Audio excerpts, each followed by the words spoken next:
안녕하십니까. 오늘의 미국 김동찬입니다. 뉴스를 보면 온통 뭐가 뭔지 혼란한 시대입니다.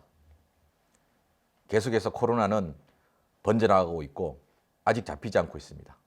그리고 매일 물가가 올라간다, 대비를 해야 된다 이런 이야기도 나오고 있습니다. 그리고 전 세계적으로 계속 기후가 크나큰 변화를 하고 있다 이런 이야기들을 하고 있습니다. 그리고 러시아와 중국은 미국과 서방 세계와 함께 또 대결의 각을 키우고 있습니다. 답답하죠? 뭔가 편안한 마음을 가져다 주는 그런 뉴스가 아닙니다. 바로 격동의 시대입니다. 그러니까 전 세상이 지금 기존에 있던 시스템이 무너지면서 아주 활발하게 움직이고 있습니다. 얼음이 녹으면 물이 되듯이 그 기간 동안 얼음이 깨어지고 하면서 온갖 혼란들이 발생을 하죠. 자, 그래서 우리는 지금 격동의 시대를 살고 있습니다. 어떻게 살아야 할 것인가? 능동적으로 살아야 하지 않을까? 그래서 오늘은 격동의 시대를 능동적으로 살아보자 라는 내용으로 말씀드리고자 합니다. 세상에 영원한 것은 없습니다. 영원해 보이기는 하지만 저 밤하늘의 별들도 수백억 년의 세월이 다하면서 다시 먼지가 되고 또 수백억 년이 지나면서 그 먼지들이 모여서 다시 별이 되는 윤회를 거듭하고 있습니다. 다만 짧은 찰나를 살고 있는 우리는 늘 세상이 영원한 것처럼 보일 뿐이고 자고 나면 세상이 바뀌고 있습니다. 아니, 우리가 자고 있는 동안에도 세상은 끊임없이 바뀌고 있습니다.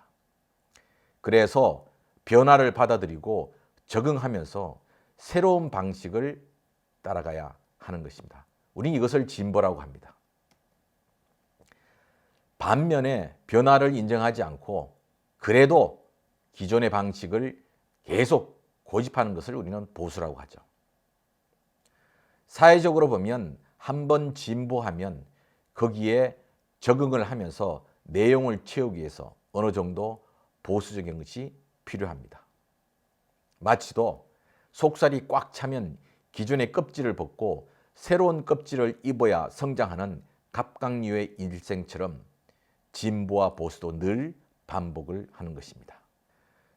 인류 역사도 지금 우리가 살고 있는 땅에 처음부터 우리의 조상들이 살았고 우리의 후손들이 또 영원히 살 것으로 생각하고 있지만 사실 그 땅에 살았던 주인들은 수없이 바뀌었고 또 앞으로도 바뀔 수 있습니다. 그러니 그 땅에 영원한 주인도 없습니다. 물론 이러한 땅을 차지하기 위해서 다툼을 일으키는 근본 원인은 생존을 위한 것이고 세상에 살아있는 모든 생명들은 늘 이런 생존을 위한 사투를 벌이고 있습니다. 그리고 이 사투는 일상적으로는 먹이와 먹이 사슬의 관계에서 발생하지만 급격한 기후변화와 천재지변, 전염병 등이 생명체들과 인류의 대규모 이동, 투쟁, 그리고 멸종 등의 결과를 만들어내기도 합니다.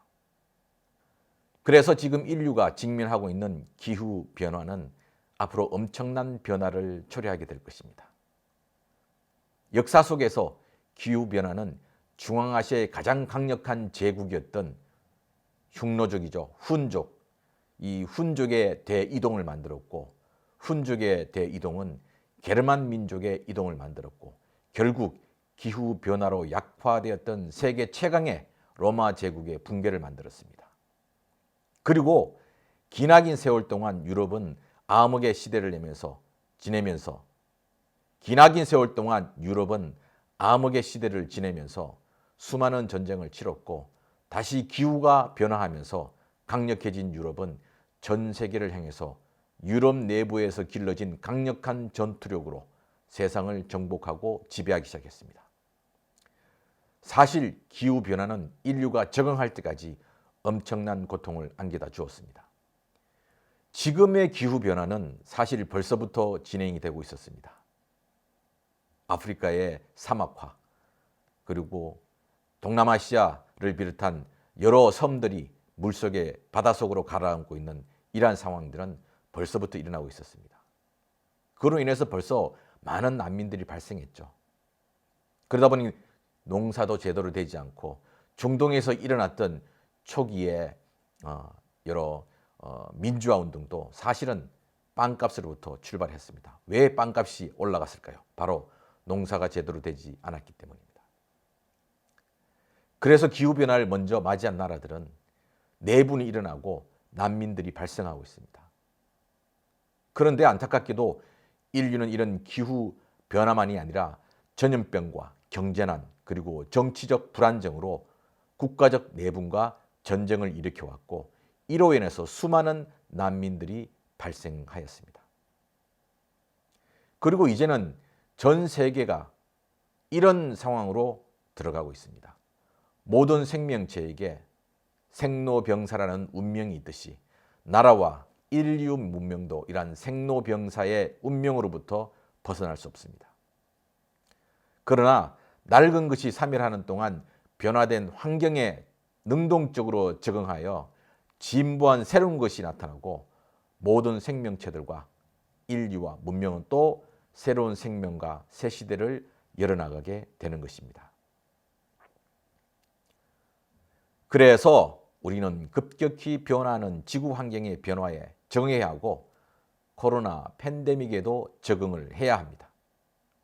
또한 급격한 경제 불안정에도 적응을 해야 하고 위험하게 분열하고 있는 미국의 정치 정세에도 능동적인 적응을 해야 합니다.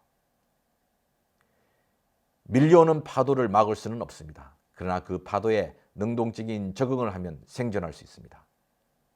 혼자로서는 망망대해 속으로 빠져들지만 생존과 새로운 번영을 위한 목표를 가지고 결집된 집단의 힘을 만들면 그 힘과 지혜로 파도를 헤치고 나아갈 수 있습니다.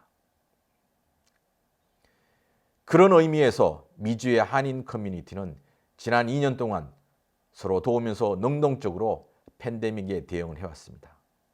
또한 4명의 연방의원을 배출하였고 한인들이 밀집한 도시들마다 많은 한인 정치인들을 배출하였습니다. 이와 아울러 세계에서 유일하게 극빈 국가에서 개발도상국 그리고 선진국으로 진입한 새롭게 웅비하는 한국 그리고 이제 머지않아 국토분단의 장벽을 허물고 평화와 화해로 번영할 든든한 우리의 비빌 언덕인 모국도 있습니다. 팬데믹 시대를 받아들이고 움츠리지 않고 용감하게 게으르지 않고 부지런하게 모래알처럼 흩어지지 않고 단결하여 함께 지혜를 모아서 능동적으로 이 격동의 시대에 적응한다면 우리는 모국이 선진국에 올라섰듯이 우리도 미국 속에서 인정받고 영향력을 가진 당당한 소수민족으로 미국의 주류사회에 진출할 수 있을 것입니다. 그래서 시대의 변화에 능동적으로 적응한다면 우리가 비록 소수일지라도 미국 사회에 새로운 이정표를 세우는 당당한 주류가 될 수 있다는 믿음으로 2022년 새해를 힘차게 시작해 봅시다. 지금까지 오늘의 미국 김동찬이었습니다.